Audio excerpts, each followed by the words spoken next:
Hello guys, story के part 2 में आपका स्वागत है। मैं आपको थोड़ा सा याद दिला देती हूँ कि पार्ट 1 में क्या हुआ था। अगर आप लोगों ने पार्ट 1 नहीं देखा है तो प्लीज आप पहले पार्ट 1 देख कर आइए, तभी आपको आगे की स्टोरी समझ में आएगी। अभी तक इस केस में ये हुआ है कि रिबेका नाम की एक टीचर है। ये एक बहुत ही ब्रिलियंट स्टूडेंट रही थी, काफी एक अच्छी फैमिली से बिलोंग करती थी और एक बिल्कुल नॉर्मल ह्यूमन बीइंग थी। जब इसका अपने बॉयफ्रेंड से ब्रेकअप हो जाता है और ये पैंडेमिक के बाद वापस अपने स्कूल लौट कर जाती है, तो देखा जाता है कि ये अपने स्टूडेंट्स के फ्लर्टेशियस मैसेजेस के बहुत ज्यादा जवाब दे रही थी, उनको एंजॉय कर रही थी और कहीं ना कहीं उसको ये सारी चीजें पसंद आने लगी थी। इसके बाद स्टूडेंट ए या बॉय ए नाम के एक लड़के के साथ इसका कांटेक्ट होता है।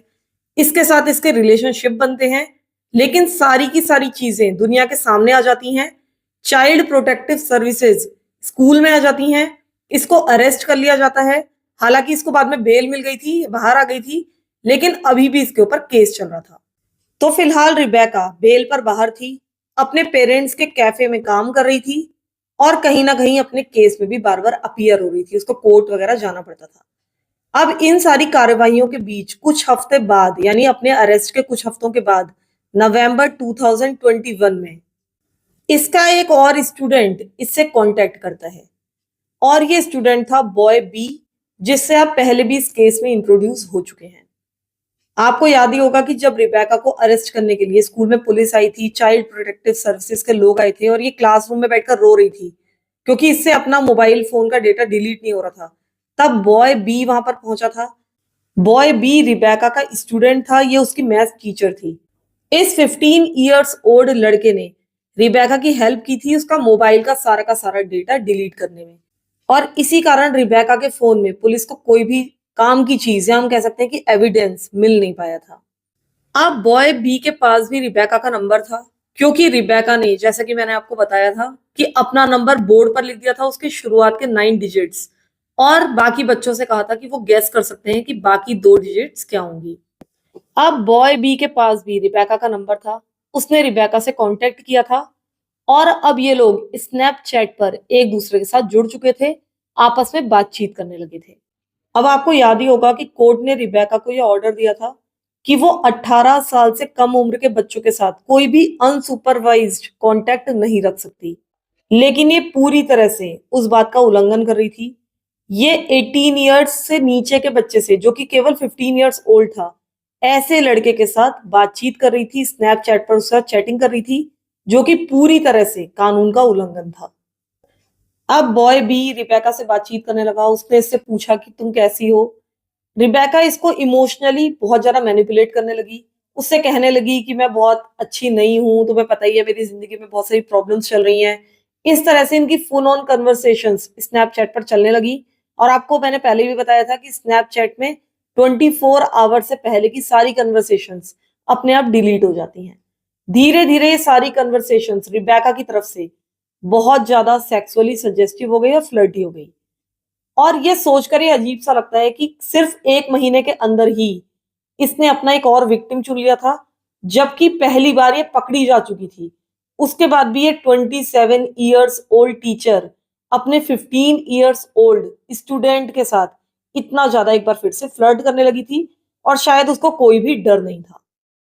अब इनकी ये सारी की सारी बातचीत आगे बढ़ने लगी, बहुत ज्यादा इनअप्रोप्रिएट हो गई। और अब जो बॉय बी था वो रिबेका से उसकी पिक्चर्स मांगने लगा, और इस बात के लिए रिबेका ने मना भी नहीं किया।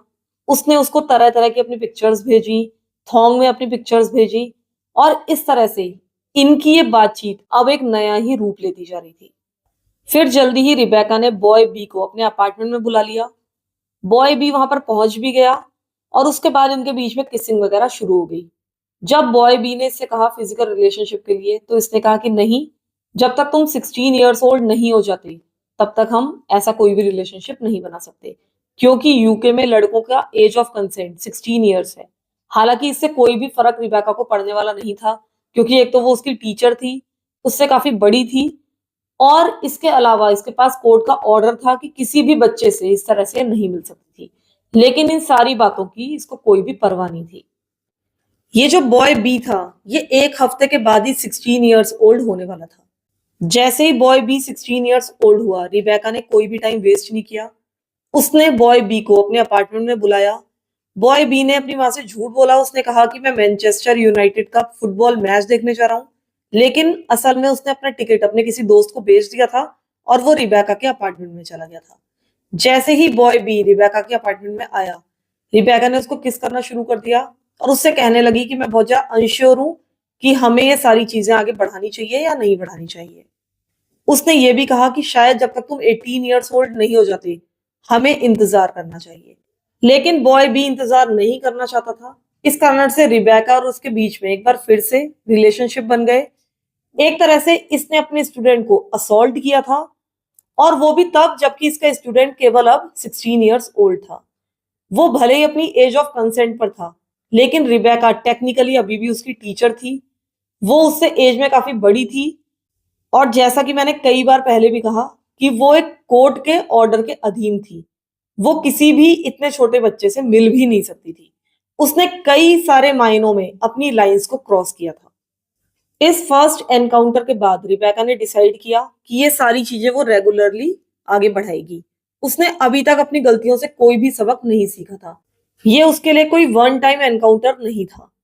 अब वो अपने विक्टिम नंबर 2 पर अपना पूरा कब्जा जमाना चाह रही थी। अब वो लगातार बॉय बी को अपने अपार्टमेंट में बुलाती थी।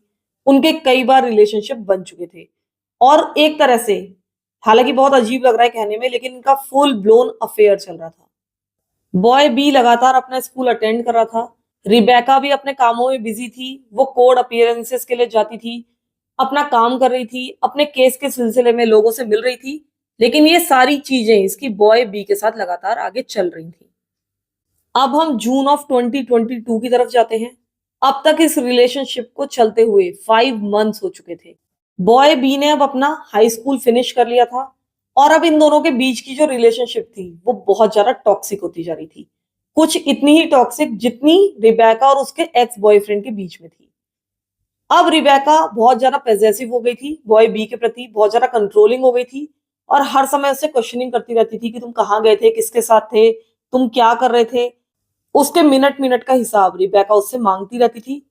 और कई बार जब वो कन्विंस नहीं होती थी तो वो कहती थी कि तुम मुझे फेस टाइम करो, यानी कि वीडियो कॉल करो, ताकि वो देख सके कि वो सच बोल रहा है या नहीं बोल रहा है। इसके अलावा वो बॉय बी से पूछती थी कि क्या तुम किसी लड़की के साथ थे, क्या तुम किसी लड़की से बात कर रहे थे। बॉय बी को कई बार अपनी इनोसेंस साबित करनी पड़ती थी, उसको वीडियो कॉल करना पड़ता था, और इन सारी चीजों को लेकर वो बहुत ज्यादा परेशान हो गया था।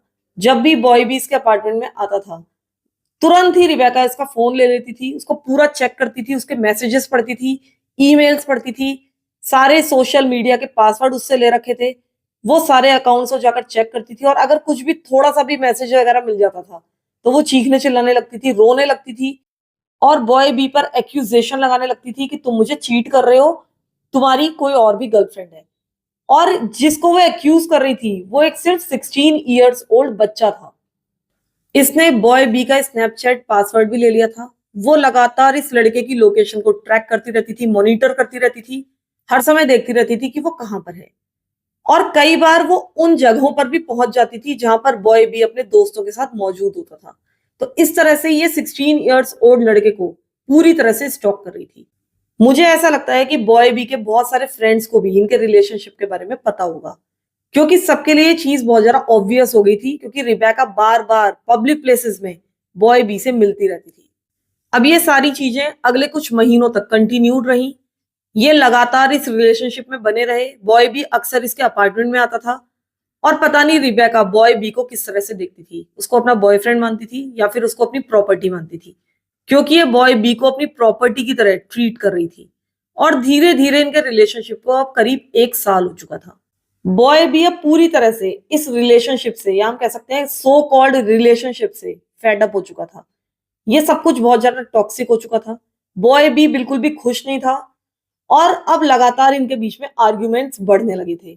बॉय भी अक्सर रिबेका से कहने लगा था कि बैक ऑफ, तुम एक वियर्डो हो, और तुम जाओ और कोई अपनी एज का व्यक्ति ढूंढो, अपने लिए अपनी एज का बॉयफ्रेंड ढूंढो।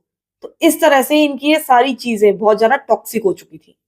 बॉय भी समझ गया था कि रिबेका एक पीडियोफाइल है, और ये चीज वो खुलकर कहने लगा था। वो समझ गया था कि रिबेका उसको यूज कर रही है। वो रिबेका के साथ ब्रेकअप करना चाहता था, इस रिलेशनशिप को आगे बढ़ाने का उसका कोई भी इरादा नहीं था। लेकिन जब भी ये सारी चीजें वो रिबेका से कहता था, रिबेका उसको इमोशनली मैनिपुलेट करना शुरू कर देती थी। वो कहती थी कि अगर तुमने मुझसे ब्रेकअप किया, मुझे छोड़ा, तो मैं अपने आप को मार डालूंगी, यानी कि आत्महत्या कर लूंगी। और ये सारी चीजें सुनकर ऑब्वियसली बॉय भी बहुत ज्यादा घबरा जाता था, क्योंकि वो एक बच्चा ही था। ये सारी चीजें बहुत ज्यादा मैनिपुलेटिव होती जा रही थी, बहुत ज्यादा डिस्गस्टिंग थी। और यहाँ तक कि रिबेका इसको मैनिपुलेट करने के लिए लेटर्स लिखने लगी थी। इसमें ये लिखती थी, हाय बेबी, मुझे पता है कि तुम इस समय स्ट्रगल कर रहे हो, हम दोनों ही बहुत ज्यादा स्ट्रेस्ड हैं, लेकिन मुझे पूरी उम्मीद है कि हम जल्दी ही कुछ ना कुछ वर्कआउट कर लेंगे, हम जल्दी ही इन सारी सिचुएशन से बाहर आ जाएंगे, हमारा रिलेशन पहले की तरह ही अच्छा हो जाएगा। और तुम जानते नहीं हो कि मैं तुम्हें कितना ज्यादा प्यार करती हूँ, तुम तो मेरी पूरी दुनिया हो, और तुम तो इतने परफेक्ट हो जितने परफेक्ट बॉयफ्रेंड का मैंने आज तक सपना देखा था, और इसीलिए मैं अपना हर एक सेकंड तुम्हारे साथ गुजारना चाहती हूँ। बॉय भी हालांकि अभी भी इस रिलेशनशिप से बाहर आना चाहता था, लेकिन रेबेका उसको लगातार धमकियां दे रही थी, जो कि मैंने बताया, अपनी जान लेने की धमकियां दे रही थी। और ये 16 ईयर्स ओल्ड लड़का बहुत ज्यादा डिलेमा में था कि वो क्या करे। उसे लग रहा था कि वो इस सीक्रेट रिलेशनशिप में पूरी तरीके से अब फंस चुका है, और इससे कैसे बाहर आए ये उसको समझ में ही नहीं आ रहा था। इनका रिलेशनशिप चलता रहा, लेकिन धीरे धीरे इनका रिलेशन अपने आप ही ठंडा पड़ता जा रहा था। अब हम सीधे चलते हैं मार्च 2023 की तरफ। अब इनकी जो मीटिंग्स थी काफी कम हो गई थी, ये लोग एक दूसरे से काफी कम मिलते थे, और आपस में बातचीत भी कम करते थे। पता नहीं ऐसा कैसे हुआ, लेकिन समय के साथ चीजें काफी ठंडी पड़ती गई। और मार्च 2023 में कुछ ऐसा होने वाला था जिसने इस केस को एक नया ही टर्न दे दिया। आपको याद ही होगा कि बॉय बी के साथ इसका रिलेशनशिप नवंबर 2021 में शुरू हुआ था, और अब मार्च 2023 आ चुका था। तो हम कह सकते हैं कि करीब 1.5 ईयर से इनका ये रिलेशनशिप आगे बढ़ता जा रहा था, जो कि अपने आप में एक बहुत ही लंबा अरसा था। मार्च 2023 में कई महीने हो चुके थे इन दोनों की बातचीत आपस में हुए, लेकिन मार्च 2023 में एक दिन रिबेका ने बॉय बी को फोन किया। उसने बॉय बी से कहा कि तुम मेरे अपार्टमेंट में आ जाओ। उसने बॉय बी से कहा था कि ये एक डेट नाइट है, और मैंने तुम्हारे लिए कुछ सरप्राइजेस रखे हैं। जब बॉय बी इसके अपार्टमेंट में पहुंचा तो इसने पूरे अपार्टमेंट को रोज पेटल से सजाया हुआ था। उसने कहा बॉय बी से कि तुम्हें एक स्कैवेंजर हंट करनी है, यानी कि मैंने कोई सरप्राइज छुपाया हुआ है, और तुमको एक के बाद एक पर्चियां मिलेंगी, और उनके थ्रू तुम्हें पता लगाना है कि वो सरप्राइज कहाँ पर रखा है। इसने बहुत सारे छोटे छोटे नोट्स छोड़े हुए थे पूरे अपार्टमेंट में। अब बॉय बी ने एक के बाद एक पर्चियां ढूंढी। फाइनली वो बेडरूम में पहुंचा। उसने बेड पर देखा कि एक छोटा सा बच्चों का पालना जैसा वहां पर रखा हुआ था।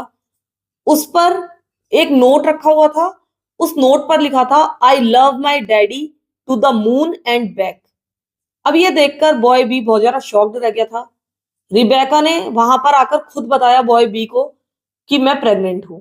ये सुनकर बॉय बी को विश्वास ही नहीं हो रहा था, क्योंकि पहले रिबेका ने इससे कहा था कि मैं कभी भी प्रेग्नेंट नहीं हो सकती, और इसी कारण इसने कभी भी प्रोटेक्शन के साथ फिजिकल रिलेशनशिप नहीं बनाई थी।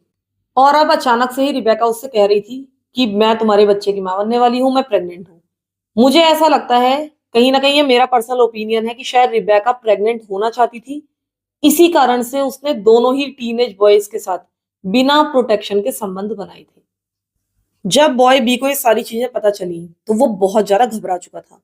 18 मंथ्स हो चुके थे उसको ये रिलेशनशिप छुपाते छुपाते, लेकिन अब वो एक बेबी को सीक्रेट नहीं रख सकता था।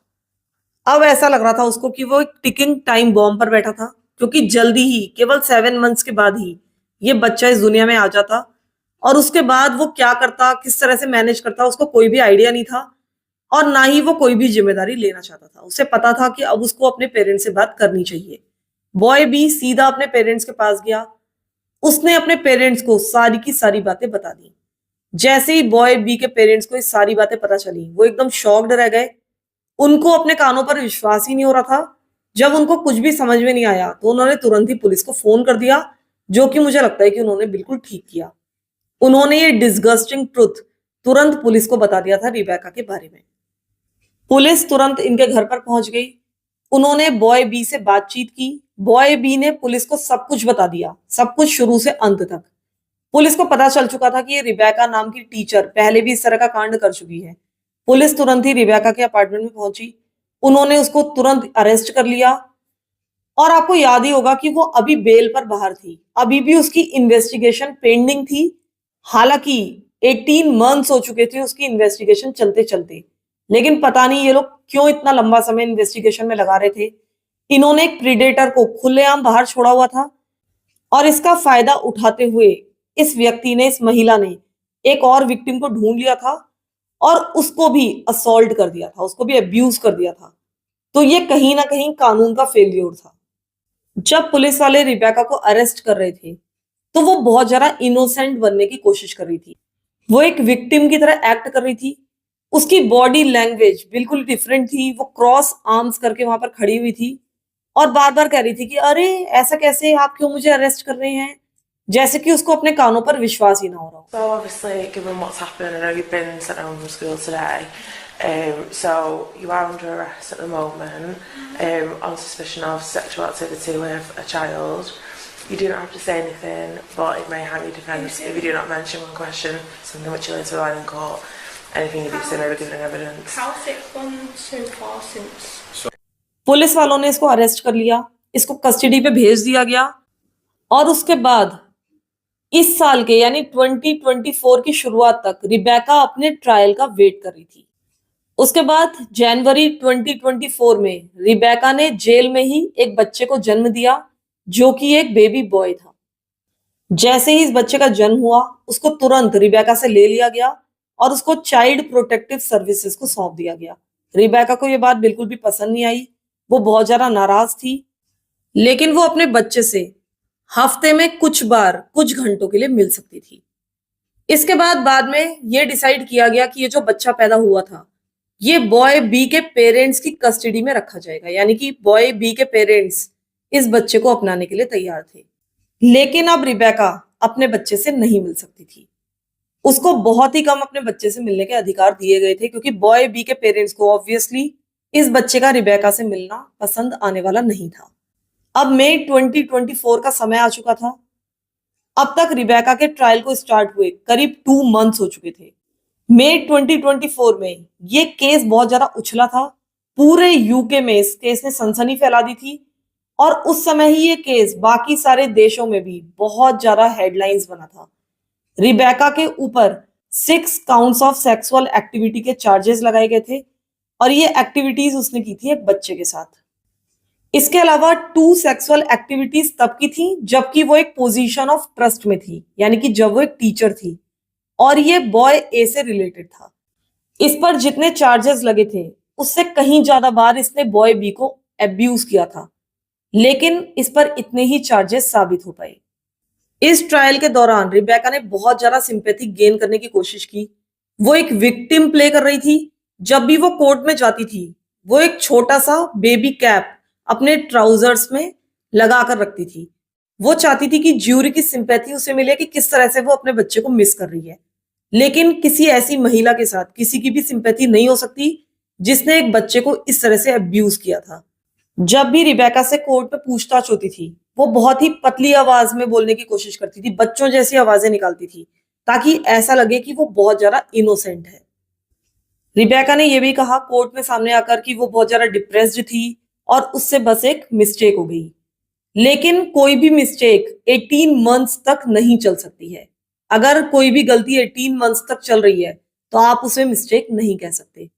इसके अलावा बॉय ए और बॉय बी दोनों ने कोर्ट में आकर गवाही दी, एविडेंसेस दिए और साथ ही ये भी खुलकर बताया कि किस तरह से रिबेका ने उन्हें मैनिपुलेट किया था। उन्होंने ये भी कहा कि रिलेशनशिप की शुरुआत में हम दोनों ही बच्चे थे और अब जबकि हम थोड़े से बड़े हो गए हैं तब हमें समझ में आता है कि किस तरह से रिबेका हमको यूज कर रही थी। बॉय बी अपनी पोजीशन से बहुत ज्यादा कहीं ना कहीं नाराज था, अंदर से टूट गया था क्योंकि उसने 18 मंथ्स तक इस रिलेशनशिप में सफर किया था और उसे ऐसा लग रहा था कि उसकी जिंदगी के 18 मंथ्स कहीं ना कहीं रिबेका ने छीन लिए थे। और साथ ही वो बहुत ज्यादा ट्रॉमेटाइज्ड था क्योंकि अभी तक रिबेका ने उसको बहुत ज्यादा कंट्रोल किया था, मैनिपुलेट किया था और इन सारी चीजों से उसकी मेंटल हेल्थ पर काफी फर्क पड़ा था। बॉय भी इसलिए भी बहुत ज्यादा परेशान था क्योंकि रिबेका उसके कारण प्रेग्नेंट हुई थी और इतनी कम उम्र में बॉय बी का एक बच्चा भी हो चुका था। इसके बाद कोर्ट में आर्ग्यूमेंट्स शुरू हुए। प्रोसिक्यूशन ने आगे आकर कहा कि अगर रिबेका के बदले कोई मेल टीचर होता जिसको उसकी फीमेल स्टूडेंट्स कुछ मैसेजेस कर देती और इसके बदले में वो इनके साथ रिलेशनशिप बना लेता तो ये मुद्दा बहुत बड़ा बन जाने वाला था। लेकिन क्योंकि यहाँ पर एक फीमेल टीचर है तो कहीं ना कहीं उसको सबकी सिंपैथी मिल रही है। इन सारी बातों का ज्यूरी पर बहुत ज्यादा असर हुआ। रिबेका को सारे के सारे चार्जेस के लिए दोषी पाया गया और अब आगे इस केस में जो हुआ उससे मैं बहुत ज्यादा फ्रस्ट्रेटेड फील कर रही हूँ और मुझे ऐसा लगता है कि आप भी कहीं ना कहीं आगे चलकर फ्रस्ट्रेटेड हो जाएंगे। अब जबकि रिबेका पर लगे सारे चार्जेस सही साबित हो चुके थे तो अब इसको सजा सुनाई जाने की बारी थी। आप भी यही सोच रहे होंगे। लेकिन रिबेका को सजा सुनाए जाने तक इसको बेल पर रिलीज कर दिया गया। यह आराम से बाहर आकर सजा सुनाए जाने का वेट कर रही थी। जिस दौरान रिबेका बेल पर बाहर थी इसकी बहुत सारी पिक्चर्स मीडिया पर आईं। इस समय ये अपनी सेंटेंसिंग का इंतजार कर रही थी लेकिन ये आराम से बाहर शॉपिंग कर रही थी। इसको कोई फर्क नहीं पड़ रहा था कि दुनिया इसके बारे में क्या बोल रही है। आराम से बाहर जाकर खाना खा रही थी, रेस्टोरेंट में दिखाई दे रही थी। वो आराम से फुल ऑन अपनी लाइफ को एंजॉय कर रही थी। इसके बाद 4 जुलाई 2024 का दिन आया। इस दिन रिबेका एक बार फिर से कोर्ट में अपीयर हुई क्योंकि इस दिन इसको सजा सुनाई जानी थी। फाइनली रिबेका को सजा सुनाई गई और इसको सजा हुई 6.5 years की, यानी कि सिर्फ 6.5 सालों की। और मुझे ऐसा लगता है कि इसके बदले अगर कोई मेल टीचर होता तो उसको बहुत लंबी, बहुत अच्छी खासी कड़ी सजा मिलती। लेकिन क्योंकि ये एक फीमेल थी इस कारण से कहीं ना कहीं मुझे ऐसा लगता है कि इसको कम सजा सुनाई गई। इसके अलावा रिबेका के पक्ष में एक और बहुत अच्छा फैसला आया और वो ये था कि वो अपने बच्चे से हर वीक मिल सकती है और इसके अलावा 6 years के बाद, जबकि वो जेल में 6 years पूरे कर लेगी, तब उसको पैरोल पर छोड़ा जा सकता है। 6 years के बाद रिबेका की एज 34 years होगी। थैंकफुली रिबेका को यह ऑर्डर दिया गया कि वो कभी भी बॉय ए या बॉय बी से नहीं मिल सकती है। इसके अलावा रिबेका का नाम सेक्स ऑफेंडर्स की लिस्ट में या उनके रजिस्टर में जिंदगी भर के लिए रजिस्टर कर दिया गया है। इसके अलावा जब भी रिबेका जेल से बाहर आएगी उसको परमिशन नहीं है कि वो बच्चों के साथ कभी भी काम करे, यानी कि वो कभी भी कोई ऐसी नौकरी नहीं कर सकती जिसमें बच्चे हों। तो फिलहाल तो रिबेका जेल में है। जल्दी ही हमें उसके बाहर आने की भी खबरें सुनाई देंगी। वो जल्दी ही बाहर आ जाएगी।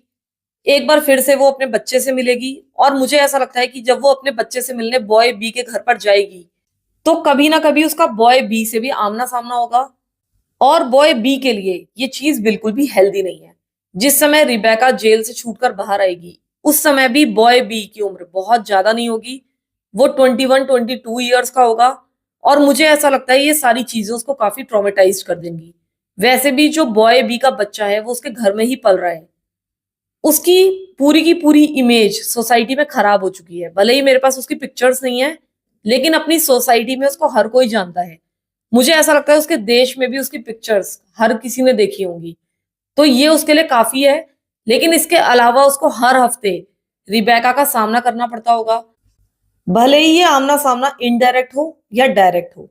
क्योंकि रिबेका को अपने बच्चे से मिलने की परमिशन है तो वो तो उसके घर पर जा नहीं सकती मिलने के लिए, तो कोई ना कोई बच्चे को लेकर जेल जाता होगा।